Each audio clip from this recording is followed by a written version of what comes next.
Welcome to the DIY-aGoGo YouTube channel. My name is BJ. My business is called Junked Up, and I'm a DIY paint retailer in downtown Noblesville, Indiana. Today, we are making over this sweet little jewelry box.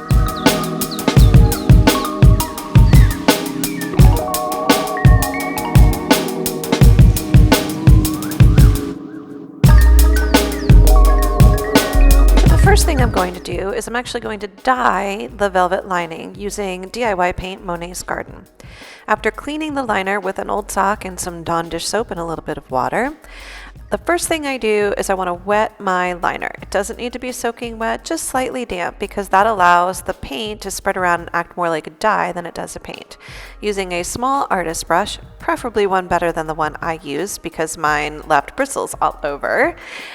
You want to just use some water and some Monet's Garden and just spread that paint around.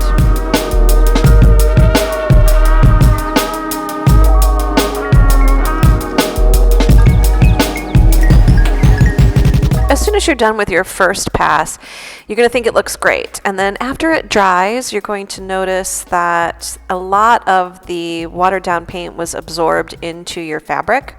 No worries, just give it another coat. I did 3 coats of the water and Monet Garden mixture on my liner to get this beautiful emerald green.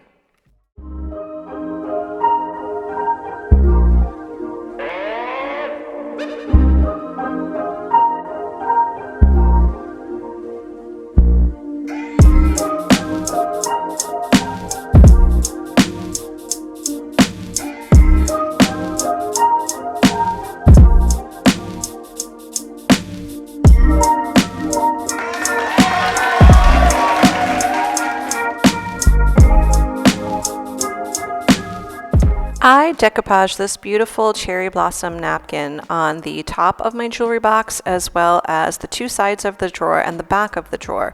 Pro tip, using some plastic wrap really helps with the wrinkles.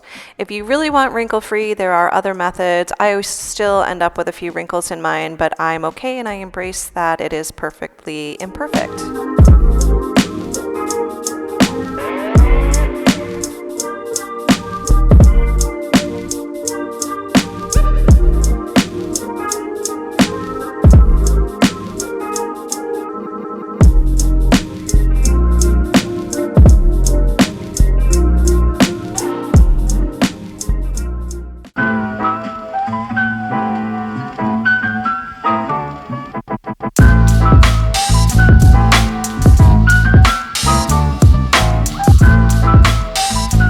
I chose DIY Paint and Kissing Booth because it perfectly complemented the flowers in the napkin. Here's the thing with painting jewelry boxes. It does take a fair amount of patience because there's a lot of little pieces and a lot of little parts, and you have to wait for things to dry before you can turn it over and paint another part. So please keep that in mind before you start your jewelry box project.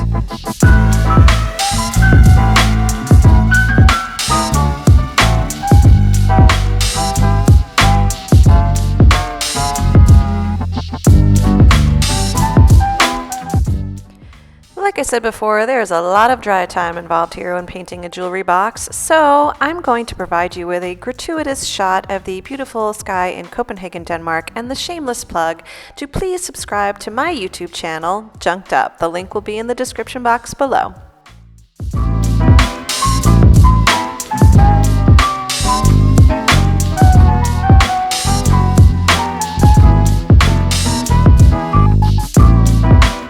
So the sanding step is completely optional. I chose to give mine a little bit of a light sand with a very fine sanding sponge to smooth out any obvious brush strokes and just a little bit of light distressing before I seal my piece up with clear wax.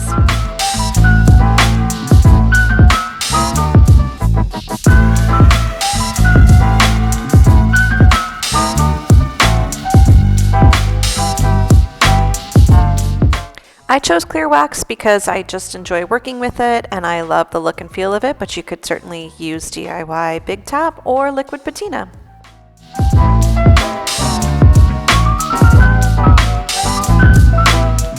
Now my jewelry box came with these super adorable little feet, but if you want to add feet to yours and make it feel very fancy, you can find these on Amazon.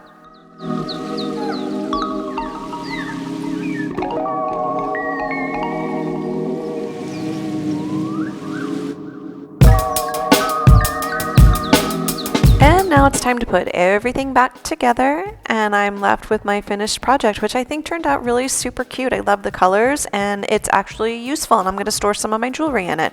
Thank you so much for watching today. Again, my name's BJ. My business is called Junked Up, and I'd really appreciate if you went over and checked out my YouTube channel for more painting tips, decoupage tips, and other DIY. See ya!